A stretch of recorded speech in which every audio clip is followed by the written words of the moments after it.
proportzionaltasun funtzioak ikusiko ditugu. Funtzio hauek beti hurrengo ekuazioa jarraitzen dute. I berdin m isa, non m beti malda dan.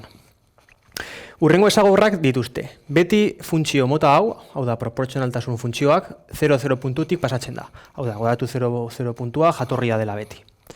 Eta gero beste bi ezaugarri desberdin dituzte. M positiboa denean, hau da 0tik gorazkoa direnean, beti handitu egiten da. Hau da, demagun, funtzioa beti zentsu hortan fango dala. Zenbat eta isa altuago izan, goruntz fango die. Eta gero, M malda negatiboa denean, beti txikitu. Hau da, kontrako noranzkoan. Beti fango die, beruntz, txikiago egingo die. Funtzio kuadratikoak beti hurrengo ekuazio hau jarraitzen dute.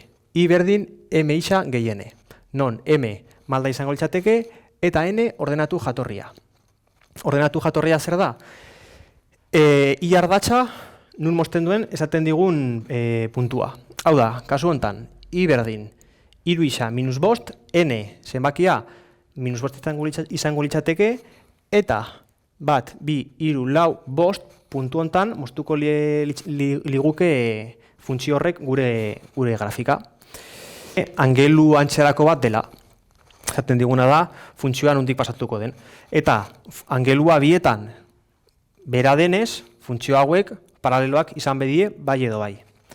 Funtzio hauek perpendikularrak die, beraz, hau ikusi dugu eta frogatu dugu egia dela. Aurreko bideoan ikusi genuen M bat berdin M bi funtzio paraleloak diela, eta M berdin bat zati M bi negatiboa oso garrantzitsua zinua funtzio perpendikularrak diela. Beraz, hau izan da dana. Mi esker ikusteagatik eta gogoratu sare sozialetan eta web orrian jarraitu jakindun.